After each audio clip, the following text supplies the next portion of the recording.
Hello everyone, greetings of the day. Welcome back to the channel. मेरा नाम है doctor साहिल रॉय और आपका बहुत बहुत स्वागत है आपकी अपनी YouTube channel you commerce scholar में। दोस्तों, आज की वीडियो में हम बात करेंगे directive principles of state policy के बारे में और जानेंगे कि भाई ये डीपीएसपी होता क्या है। हमने लास्ट की दो वीडियोज़ में बात किया था फंडामेंटल राइट्स के बारे में और उसके फीचर्स के बारे में। आज उसके आगे बढ़ेंगे और जानेंगे directive principles of state policy. आइए शुरुआत करते हैं। Directive principles of state policies को डीपीएसपी भी कहते हैं। ठीक है। इन्होंने कहा कि जो भारत का संविधान था, मतलब इंडियन कॉन्स्टिट्यूशन के जो पार्ट 4 भाग 4 में जो आर्टिकल है 36 से 51 तक, ये बेसिकली डील करता है directive principles of state policy को, जिसे हम डीपीएसपी भी कहते हैं। और ये बोरो किया था कॉन्स्टिट्यूशन ऑफ आयरलैंड से। ठीक है, जो कॉपी किया गया था स्पेनिश कॉन्स्टिट्यूशन से। अब मैं आपकी जानकारी के लिए बता दूं कि जो भारत का संविधान था, जिसे बनाने के लिए 2 साल 11 महीने 18 दिन लगा था, उसको बनाने के लिए एक कॉन्स्टिट्यूंट असेंबली बनाई गई थी, जिसके प्रेसिडेंट डॉक्टर भीमराव अंबेडकर जी थे। डॉक्टर भीमराव अंबेडकर जी ने 60 अलग अलग देशों के कॉन्स्टिट्यूशन को पढ़ा और आखिरी में 10 देशों के कॉन्स्टिट्यूशन को ले करके इंडिया का एक रफ ड्राफ्ट तैयार किया कॉन्स्टिट्यूशन का, और उसे भी 2000 बार अमेंड किया गया फाइनल ड्राफ्ट बनाने के लिए। इसीलिए इसको बनाने में 2 साल 11 महीने 18 दिन का टाइम लग गया।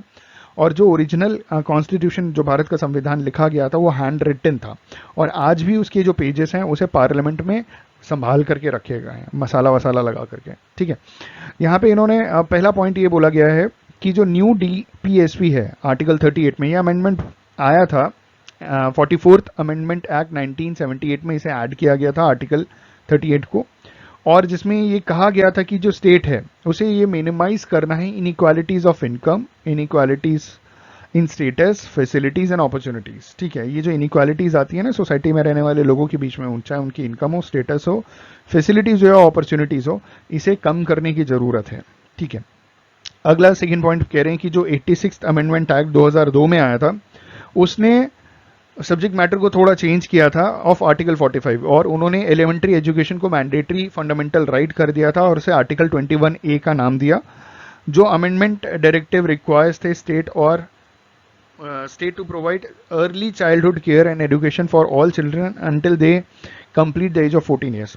तो आपने ये बात तो सुनी होगी कि अगर कोई बच्चा 14 साल से कम उम्र का है तो, और वो अगर कहीं कोई काम करता है तो उसे हम चाइल्ड लेबर कहते हैं। तो सरकार ने बोला कि ये जो अमेंडमेंट डायरेक्टिव आया था, ठीक है, स्टेट पॉलिसी का, इसमें इन्होंने ये बोला था कि जो अर्ली चाइल्डहुड केयर है और एजुकेशन है सारे बच्चों का, जब तक वो 14 साल के नहीं हो जाते तब तक ये सरकार की जिम्मेदारी है। इसीलिए कहा जाता है कि 8th क्लास से कम, 8th क्लास में पढ़ने वाले या उससे कम क्लासेस में पढ़ने वाले जो बच्चे होते हैं उनको फेल नहीं किया जाता। ठीक है। कई बार ये भी बात बोली गई है कि क्लास 10th से बोर्ड के एग्जाम्स हटा दिए जाएं। सीजीपीए इसीलिए लेकर के आए कि बच्चों को पढ़ाना बहुत जरूरी है, उनको पास कराना बहुत जरूरी है। आगे इन्होंने बोला कि, और आपने सुना होगा ना गांव में बच्चों को पढ़ाने के लिए मिड डे मील का प्रावधान, ठीक है, वो भी इसी सब चीज़ों में आता है कि अगर बच्चा स्कूल जाएगा पढ़ेगा, क्योंकि एजुकेशन और उनको खिलाना पिलाना, मतलब that is mid day meal, उसकी जिम्मेदारी सरकार की। आगे इन्होंने बोला कि जो नया डीपीएसपी आया था आर्टिकल 43B में, वो 97th अमेंडमेंट एक्ट 2011 में ऐड किया गया था और जो कि कोऑपरेटिव सोसाइटी से रिलेटेड था। कोऑपरेटिव सोसाइटी एक्ट आया था 1912 में। ठीक है। और इसमें इन्होंने बोला कि ये ज़रूरत है कि हम voluntary formation of cooperative societies को प्रमोट करें। ठीक है। Autonomous functioning of cooperative society को प्रमोट करें, डेमोक्रेटिक कंट्रोल दें, और साथ ही साथ प्रोफेशनल मैनेजमेंट होना चाहिए कोऑपरेटिव सोसाइटीज का। दुनिया की सबसे बड़ी कोऑपरेटिव सोसाइटी अमूल है, इंडिया की नहीं, दुनिया की सबसे बड़ी कोऑपरेटिव सोसाइटी है। इंडिया में मिल्क प्रोडक्शन एक दिन में 16 करोड़ लीटर होता है, जिसका 1/4 अकेला अमूल करता है। और अमूल का फुल फॉर्म है Anand milk Udyog limited, sorry, Anand milk union limited, और Anand is the name of a village which is there in Gujarat. ठीक है। और ये दुनिया की सबसे बड़ी कोऑपरेटिव सोसाइटी है। इसका फॉर्मेशन 1946 में हुआ था और इसको नाम 1948 में अमूल मिला था। पहले तो कुछ कोऑपरेटिव सोसाइटी करके नाम था इसका। ठीक है। आगे कह रहे हैं कि जो इंडिया का कॉन्स्टिट्यूशन है, जिसके आर्टिकल 37 मेक्स इट क्लियर कि जो डीपीएसपीज है ये फंडामेंटल है। ठीक है, in the governance of country and it shall be the duty of the state to apply these principles in making laws. तो देश के को चलाने के लिए, गवर्नेंस के लिए डीपीएसपी फंडामेंटल है, बेसिक चीज है। ये भारत के संविधान के आर्टिकल 37 में बोला गया है। और इन्होंने बोला कि जब भी कोई स्टेट अपने प्रिंसिपल्स और लॉ को बनाएगा, उन्हें ये सारी की सारी चीजें ध्यान में रखनी है। It shall be the duty of the state, ये स्टेट की ड्यूटी है कि ये सारे प्रिंसिपल्स को ध्यान में रखे ताकि लॉ को बनाया जा सके। ठीक है, सारे प्रिंसिपल्स। अब भाई इतना तो जान लिया भाई, अब जानते हैं कि भाई ये directive principles of state policy होता क्या है। जो सप्रू कमेटी थी 1945 में, उन्होंने दो कैटेगरी बनाई थी इंडिविजुअल राइट्स की, जिसमें एक जस्टिसेबल था और दूसरा नॉन जस्टिसेबल था।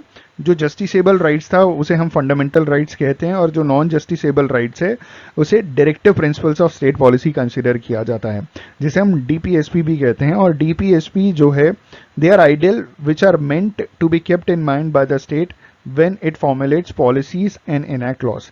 तो ये जो directive principles of state policies हैं, इसे ये एक तरीके से आइडियल है जिसे ध्यान में रख करके जो स्टेट है वो पॉलिसीज और लॉज जो है वो एनैक्ट करवाते हैं। आगे कहा जा रहा है there are various definitions of directive principles of state which are given below, जिसमें सबसे पहला है कि they are an instrument of instructions. ठीक है, directive principles of state policies क्या है? They are the instruments of instructions which are enumerated in the government of India act 1935। ठीक है, आगे कह रहे हैं they seek to establish economic and social democracy in the country. ठीक, आगे कह रहे हैं कि DPSPs are ideal in which are not legally enforceable by court for their violations. DPSPs are ideals, ठीक है, which are not legally enforceable by the court of their violations. ठीक है, ये लीगली आप कोर्ट में जाकर के डीपीएसपीज का अगर कोई वायलेशन हो रहा है तो आप कोर्ट नहीं जा सकते। इन्होंने बोला DPSPs are ideals which are not legally enforceable, ये लीगली एनफोर्सेबल नहीं है कोर्ट द्वारा अगर ये मतलब वायोलेट होता है, इसका उल्लंघन होता है तो।